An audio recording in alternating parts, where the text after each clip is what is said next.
Så. Der. Ja. Der findes jo sådan en her, der hedder retningslinjer for indsatsledelse, som er sådan et skriv, der fortæller noget om, hvordan samarbejdet skal være mellem de forskellige organisationer, kan man sige, på et skadested.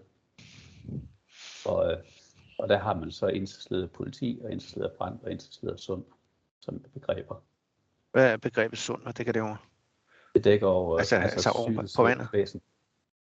Hvad siger du? Nej, sundhedsvæsen. Okay. Ja, sundhedsvæsen, ja. Ja, så kan du se, der var den første misforståelse. Så det vil typisk, kan man sige, når der kommer en læge til stede, så vil han blive indsatsleddet sund. Og er sådan den forlængede arm for akutmedicinsk klinik. Ja. Så man kan sige, den samlede indsatsledelse, det er så en indsatsleder fra politiet, og en indsatsleder fra brandvæsenet, og en indsatsleder fra sundhedsvæsenet. Jo. Og der er så det her skriv, som jo så beskriver en hel masse forskellige ting omkring samarbejdet. Og blandt andet fastlægger nogle begreber, som man kan arbejde med.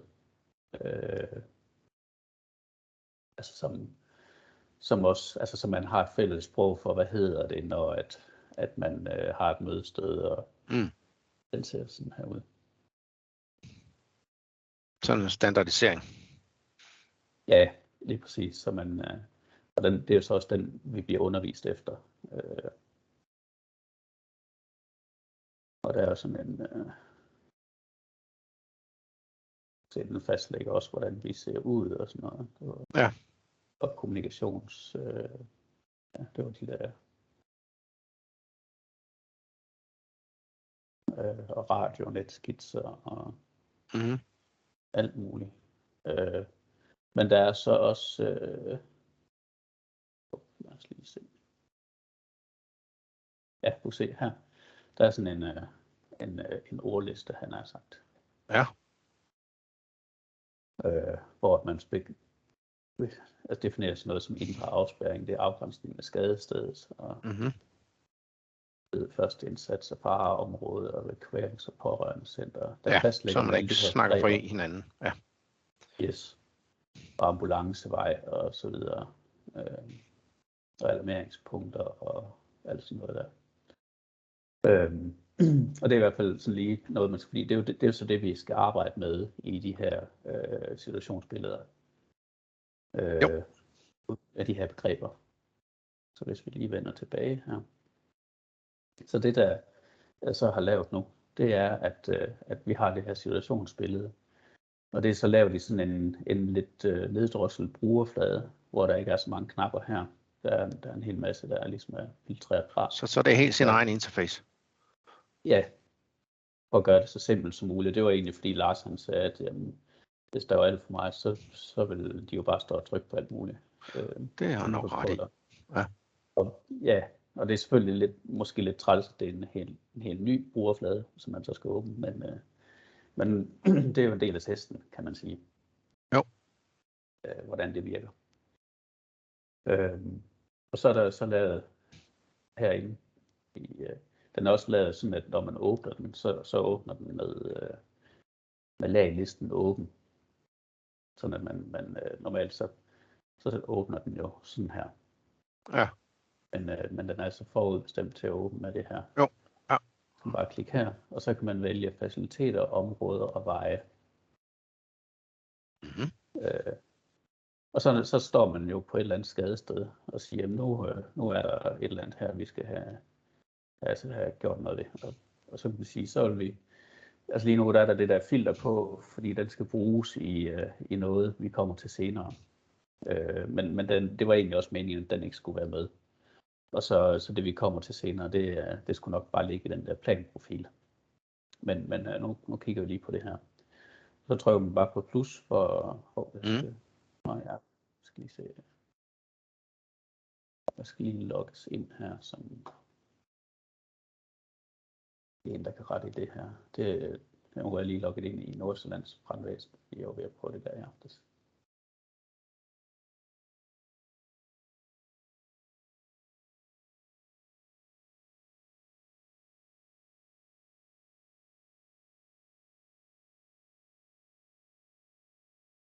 Så så får jeg ikke lov til at reagere i det. Godt. Så kan jeg sige, nu har vi et fareområde for eksempel. Det vil man typisk starte med at fastlægge. Det er alle de andre interesserede i, hvor er det farligt for os at være henne.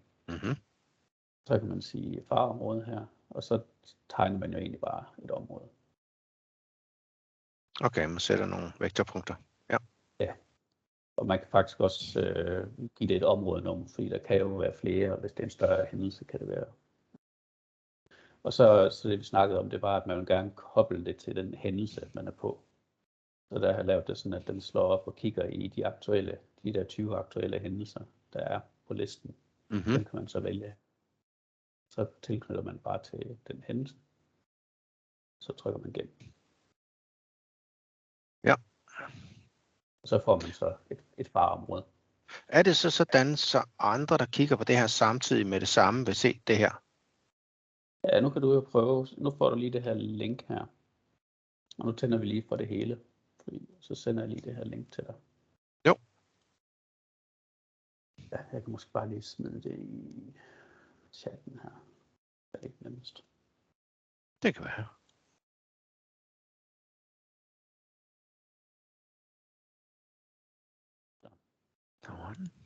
Så åbner du bare det og har på din anden skærm.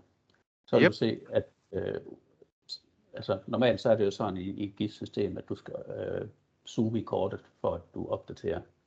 Ja. Men det her det er sat op sådan, at det opdaterer automatisk, ligesom køretøj og alarmer. Ja. Den står med samme udsnit som den, du har. Ja, og uden at du så gør noget, så vil det komme ind efterhånden. Se nu tegner vi et nyt område her, som er indsatsområdet. Og det er så det store område, hvor alt skal være indenfor. Så det er sådan den yderste grænse. Jo. Og det er det, som også i refin-sammenhæng vil hedde ydre afspærring. Jo. Nu trykker jeg så går der lige op til et halvt minut, tror jeg, det er sat til. Så vil det komme frem i en skærm. Ja, jeg venter spændt. Og lige sådan kan man så sætte nogle veje på og sige, at nu har vi så bestemt, at vi skal have en ambulancevej. Og den kommer til at gå her.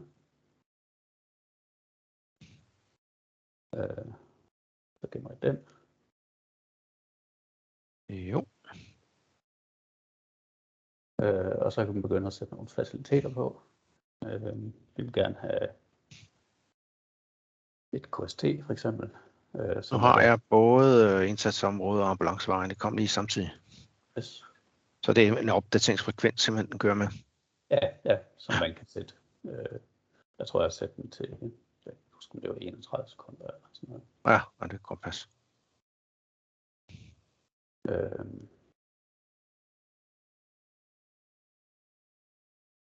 Så fik jeg sat et KST, og så gemmer jeg det. Og så får det så, og der bruger jeg så de der beredskabsikoner, som beredskabssystemet har lavet.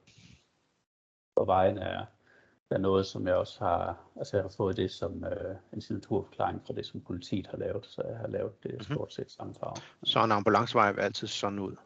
Ja. Og så kan man igen sige, og hændelse ID og facilitettype, det er noget, man altid skal vælge.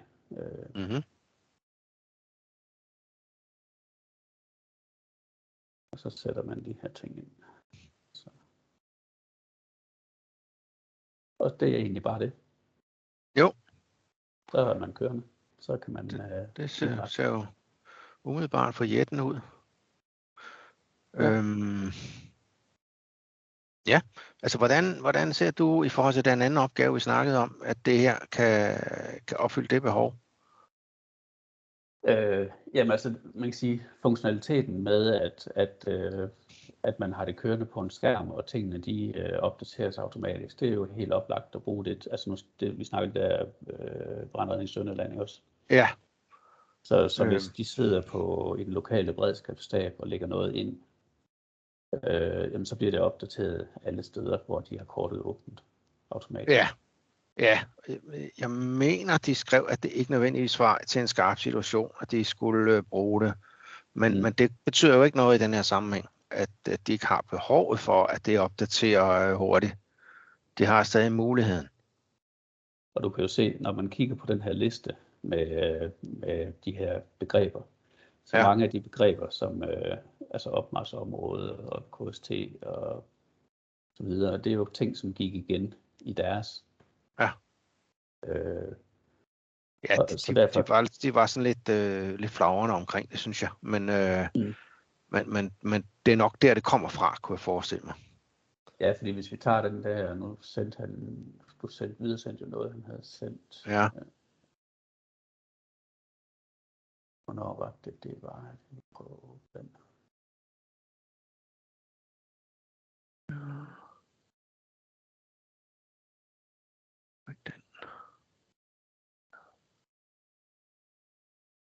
Ja, det var den her.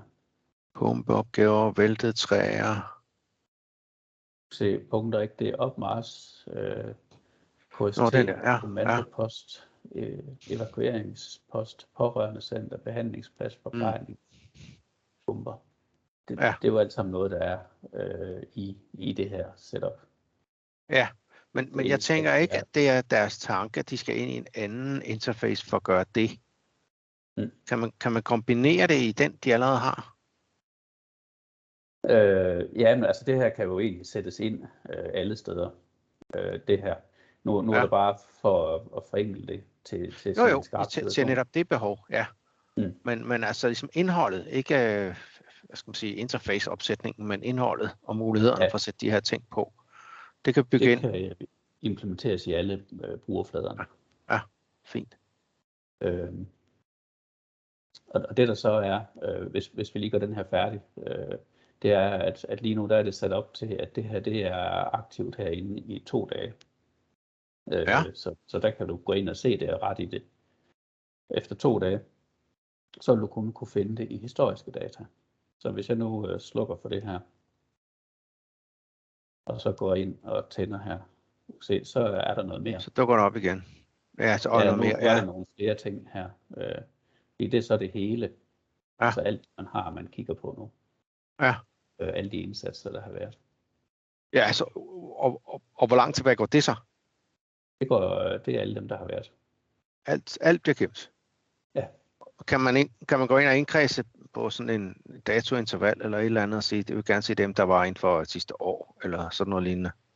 Ja, det kan man godt. Altså nu ser vi, at vi kigger på det der hedder historiske her.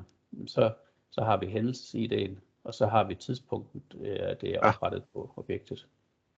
Og så hvis der er historik på, så hvis man har ændret på objektet, så vil der være, altså hvis man for eksempel har ændret på afgrænsningen, så vil der være et tidspunkt for nedlagt også.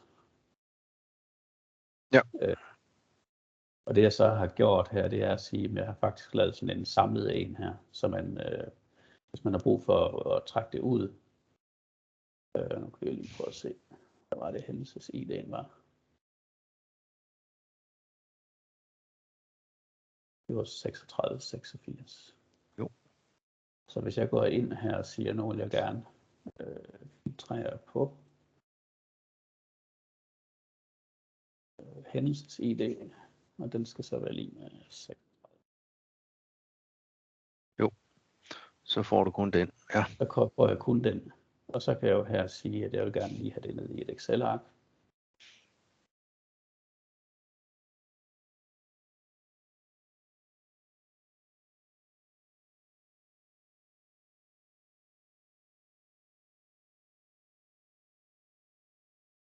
Og så kan du se, så har jeg sådan en oversigt over her.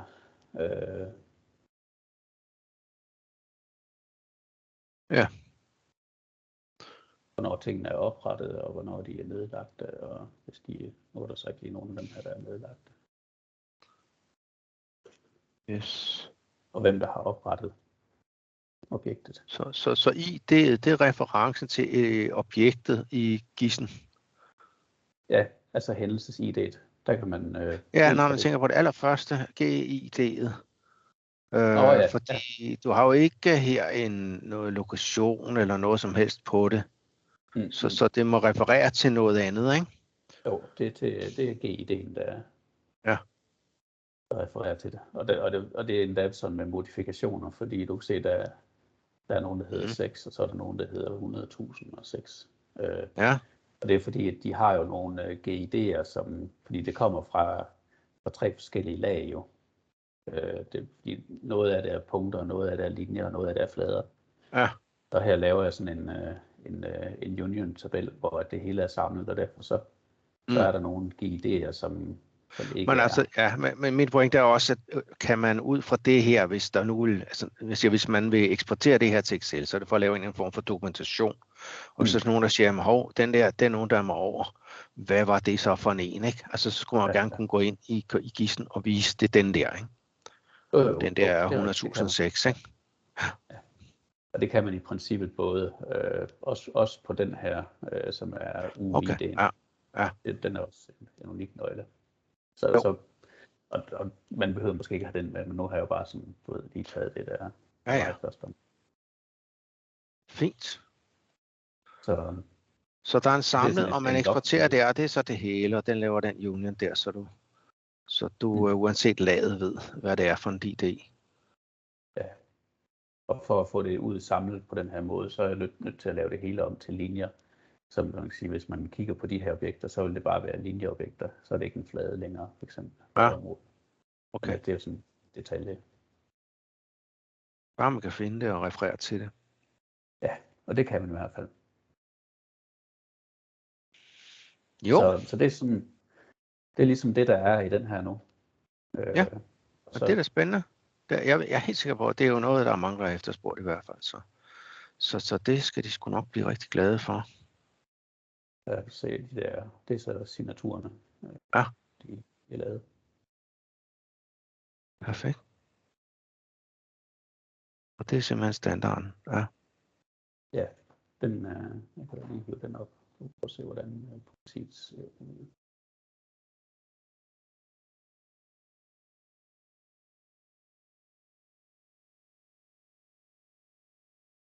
Den ser sådan her ud. Ja.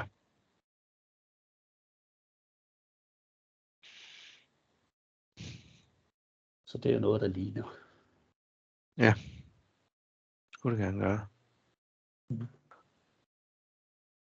Ja. Det ser fint ud, Anna. Yes. Next steps, har du aftalt noget med Per i forhold til det her? Du skrev noget om, at det var klar til test. Ja, altså egentlig så, nu er det her jo sat op i beredskab 4K's opsætning. Ja.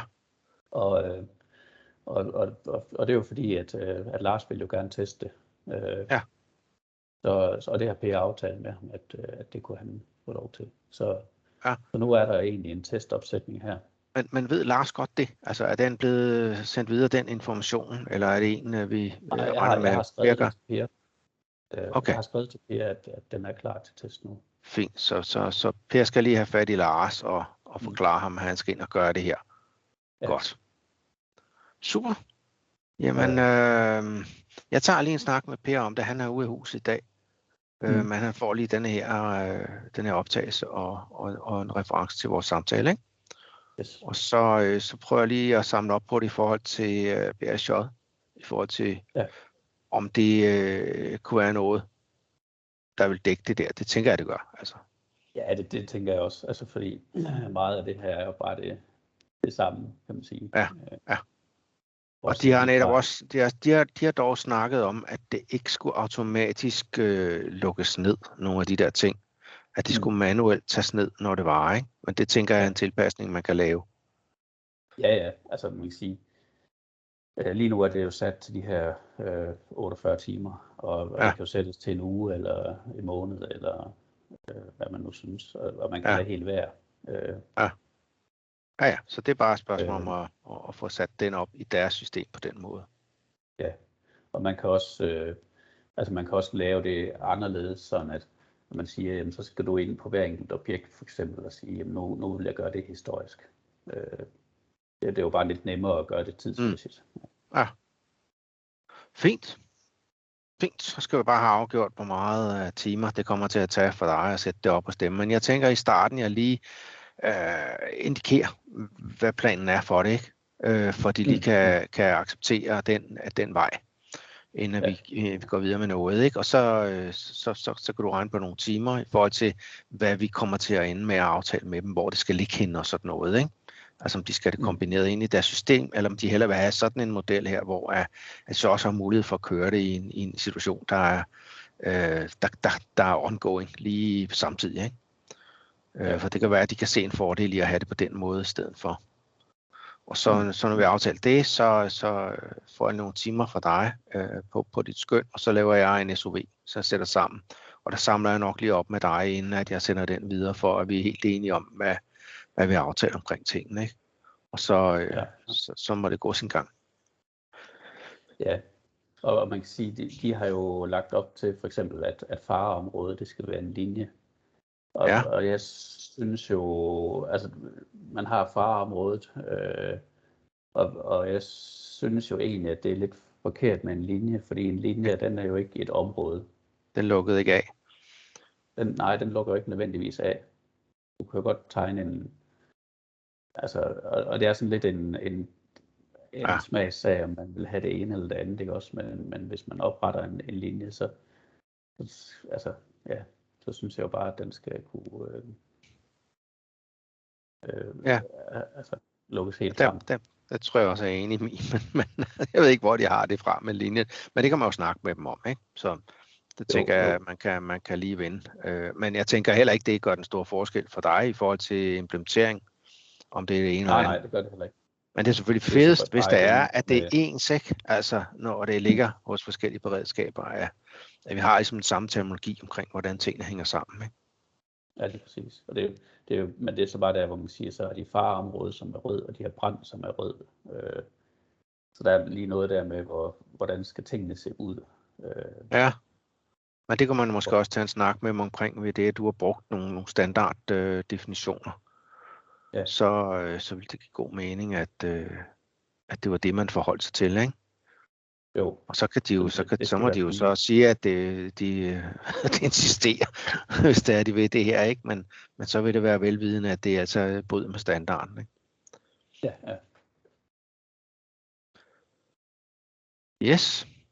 Jamen, det ser spændende ud, Allan. Jeg tror, at jeg tager lige at samle op på det her, og så skal du nok høre fra mig, når jeg lige har fået skruet noget sammen. Ja. Glimrende. Ja, nu kan jeg lige se. Nej, det var.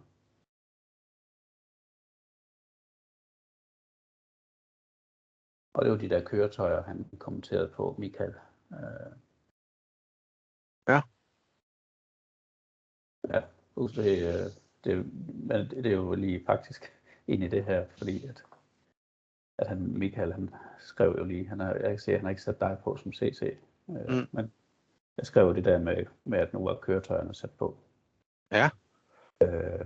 Og så han have standard histogrammerne i stedet for de der farvede firkanter, du har sat på, ikke? Jo, men det er jo ikke køretøjerne, han snakker om, fordi det er jo opmarchområdet, KST. Nå, ja. Så det er jo den her opsætning, han snakker om. Ja. Med situationsbilledet. Ja. Så det passer jo med, at vi skal have den snak med dem om, hvad det egentlig de gerne vil. Ja. Og hvordan skal vi kombinere, at de gerne vil noget mere, end det, der egentlig ligger i refilen. Ja. Ja, jeg er ikke lige med på, hvor vi er henne med dem i forhold til det her. Nej. Men man kan sige, vi er jo der, hvor at det vi snakkede om,